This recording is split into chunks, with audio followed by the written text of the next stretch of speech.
ನಮಸ್ಕಾರ ಸ್ನೇಹಿತರೆ, welcome back to ಮಮತಾಸ್ ಕಿಚನ್ಗೆ.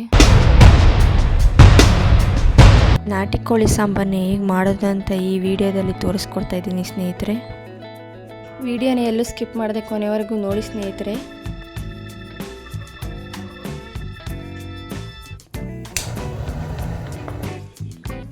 ಅಡಿಗೆ ಎಣ್ಣೆ, ಹರಳೆಣ್ಣೆ, ಬೆಣ್ಣೆ, ಎಣ್ಣೆ ಕಾದ ನಂತರ ಈರುಳ್ಳಿ ಹಾಕಿ ಫ್ರೈ ಮಾಡ್ಕೊಳ್ತಾ ಇದ್ದೀನಿ.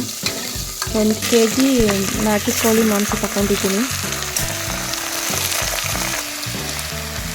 ಮಾಂಸ ಉರಿಬೇಕಾದ್ರೆ ಸ್ವಲ್ಪ ರುಚಿ ಹಾಕೊಂಡು ಹುರ್ಕೋಬೇಕು.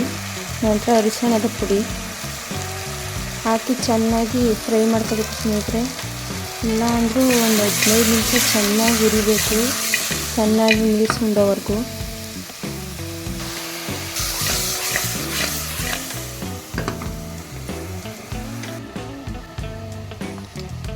ಮಾಂಸನ ಚೆನ್ನಾಗಿ ಫ್ರೈ ಮಾಡ್ಕೊಂಡು ಹುರ್ಕೊಂಡಿದ್ದೀವಿ.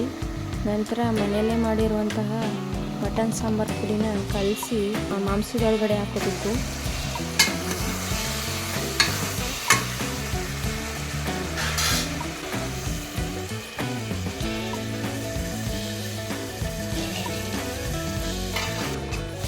ಕಲಸಿಟ್ಟಿರೋ ಖಾರನ ಹಾಕೊಂಡಿದ್ದೀವಿ.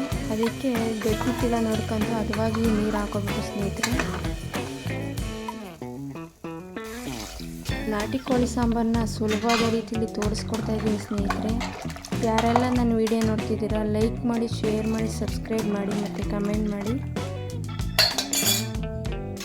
ನಂತರ ಕುಕ್ಕರ್ ಮುಚ್ಚಳ ಹಾಕಿ ಇಲ್ಲ ಅಂದರೂ 8 ರಿಂದ 10 ವಿಸಲ್ ಕೂಗಿಸ್ಬೇಕು ಸ್ನೇಹಿತರೆ. ನಾಟಿ ಕೋಳಿ ಆಗಿದ್ದರಿಂದ ಚೆನ್ನಾಗಿ ಬೇಯಬೇಕಲ್ಲ.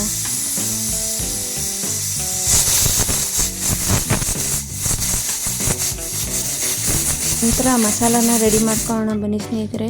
ಚಕ್ಕೆ, ಶುಂಠಿ, ಮೆಣಸು, ಬೆಳ್ಳುಳ್ಳಿ, ಈರುಳ್ಳಿ, ಪುದೀನ ಸೊಪ್ಪು, ಕೊತ್ತಂಬರಿ ಸೊಪ್ಪು, ತೆಂಗಿನಕಾಯಿ ತುರಿ, ಹುರ್ಗಡಲೆ,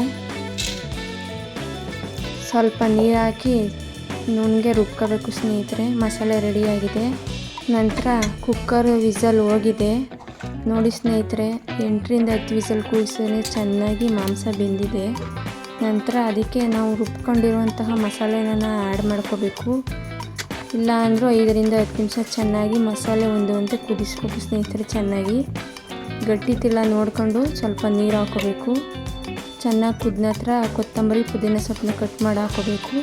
ಮತ್ತು ರುಚಿಗೆ ತಕ್ಕಷ್ಟು ಉಪ್ಪು ಹಾಕಿ ನೋಡಿ ಸ್ನೇಹಿತರೆ. ನಾಟಿ ಕೋಳಿ ಸಾಂಬಾರು ತುಂಬಾ ಸುಲಭವಾದ ವಿಧಾನದಲ್ಲಿ ನಾನು ತೋರಿಸ್ಕೊಟ್ಟಿದ್ದೀನಿ.